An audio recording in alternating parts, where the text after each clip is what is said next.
what's the meaning of life? And I would say, well, you should reformat that question, because it's not a good question, because it implies that there's a meaning to life, a meaning. And perhaps there isn't a meaning. You could ask, well, where do people derive the meanings in their life? Well, you tell me, but I'll make a little list and see if you can add to it or object to it. You probably need a career or a job. Well, why? Well, because otherwise you'll starve and freeze. Like, it's a necessity. You have to generate enough to protect you from the elements, let's say, to protect you from privation. That's not a consequence of capitalism or anything foolish like that. It's a consequence of hunger and the need for shelter. Capitalism is an attempt to address that, not to cause it. And you could argue that another system might do it better, but even if you did argue that, you can't lay the necessity at the feet of capitalism. You need a career and a job, partly out of necessity, partly because we need to be of service to other people. We need to be of service to the community. It's a deep need for people, especially if they're conscientious and agreeable. You need to be educated to the limits of your intelligence. You need an intimate relationship. You need a family. You need friends. You need to take care of your mental and physical health. You need to regulate the effects that temptations have on you. And you need some sort of higher order spiritual or philosophical pursuit. Well, those are all socially mandated roles to some degree. And you don't want to demolish them because you're left with nothing. Having nothing is not a good place. It's not freedom. That's foolish to think that. Freedom is the ability to choose between jobs, let's say, not to choose whether or not you have a job. When I was younger, when I was 10 or 12, I used to think that being an adult meant doing whatever you want. It's only when I got older that I realized being an adult actually means having responsibility. A sign of maturity isn't doing whatever you want whenever you feel like it. It's having obligations and responsibilities toward other people. You just made a case for identity as social responsibility and duty. That's a lot different than identity as felt sense.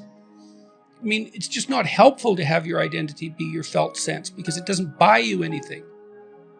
And you pointed out that for you, there's some peace in fulfilling your roles properly. So you have a number of games which you chose to some degree voluntarily, but which are also socially structured. You find satisfaction and freedom from anxiety in playing out those roles properly. And that is what people are like. And demolishing those roles, criticizing them as purely oppressive, let's say, is not helpful because it leaves nothing. And that's a terrible state for people to find themselves in, to have nothing. You're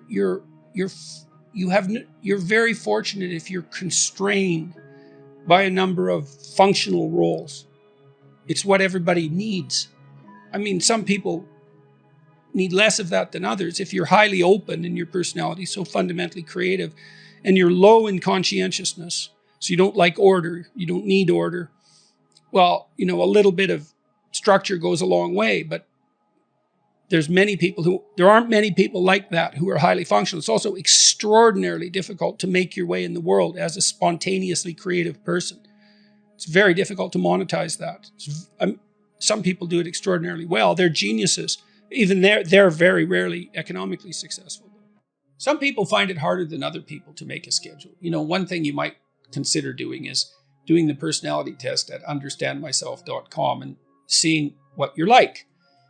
Maybe you're particularly low in conscientiousness, in which case making a schedule and sticking to an orderly routine is going to be quite difficult for you. But that'll at least help you understand perhaps at least some of the problem. Maybe you're high in negative emotion or neuroticism, and so you worry too much about making the schedule, and that just stops you from doing it. I would say, well, first thing to do is, there's two things you could do. First of all, the first thing you might want to do is figure out why you want to make a schedule to begin with. So you talked about goals. Well, what is it that you want to accomplish? The Future Authoring Program at selfauthoring.com, another one of our websites. helps people make a detailed plan for the future. And so you can't really have a schedule without having a plan, because the activities you schedule should be intelligently related to goals you wish to achieve that are important to you. And so you need to have goals that you wish to achieve that are important to you, and you have to know what they are. And that's complicated, right? That's like a plan for your life. So it's very difficult. And so that's why we produced this exercise, which helps step you through the process of deciding what you want and need. There's a present authoring program there too that helps you identify your virtues and your faults. And part of your plan can involve capitalizing on those virtues and rectifying those faults. And so that can be an interesting addition to this process. But in any case, you have to figure out what you want.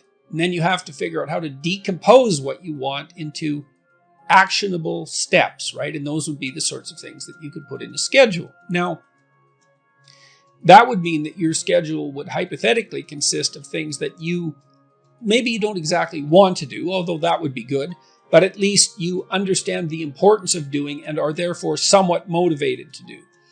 And then you need to break those steps down into small enough increments that you're highly likely to undertake them.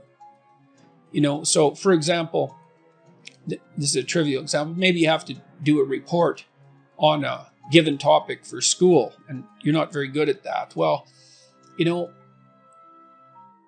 maybe you could go to the library one day and just check out the library. That might be enough. And then maybe you could go to the library and take out a book. And then maybe you could open the book and look through it. Those would be on different days. And then maybe you could sit down and read the first page of the book. And if you can't do that, then the first paragraph. You have to negotiate with yourself and figure out what the largest step you would take towards your goal is that you would take. And if you don't do it, then you make the step smaller and smaller until you find something that you would do. Belief is what you stake your actions on. Well, and there's choice in it too, and that's faith, I suppose. So, for example, faith isn't the decision to believe things that are preposterous. And there's a substantial amount of confusion about that, I would say, in the religious community and in the non-religious community. So, for example, you can decide that it's better to tell the truth than not to.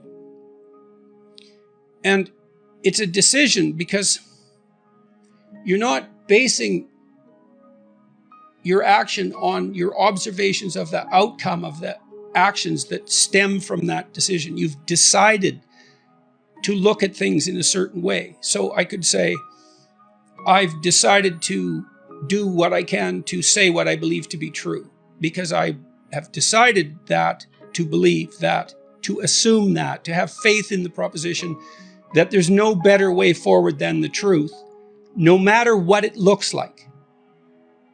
And that's the thing. That's why the decision of faith is necessary, because it gives you a particular angle on the evidence. Maybe I say something I believe to be true and I get in trouble. And then I might say, well, the fact that I got in trouble indicates that saying what's true wasn't the right thing to do. It's like, no, not necessarily. It might be that saying what I believe to be true was the right thing to do despite the proximal outcome. You have to make decisions about how you're going to interpret the facts.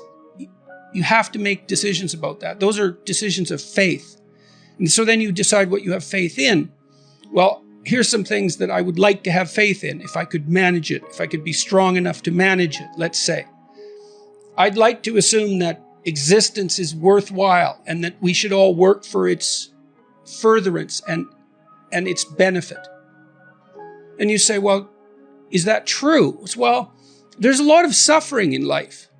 There's a lot of suffering associated with consciousness. You could make the case that there's so much suffering that the whole game is suspect. And that's a valid claim, but it's not a claim I want to make. So I'm not going to live out that claim. I'm going to try to live out the alternate claim. All things considered, I think that would be better. You could say, well, you're justified in altering falsehoods if it's expedient. That's why people lie, and people do lie, and so obviously they believe that to some degree because otherwise they wouldn't lie.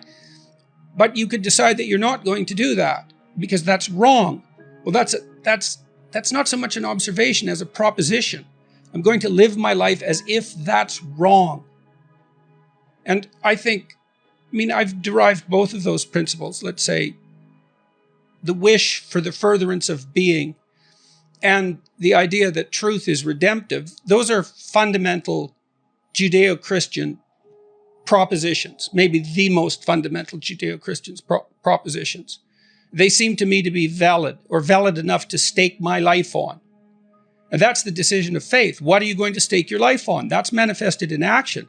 It's not manifested in your claims about the explicit contents of your descriptions of the world.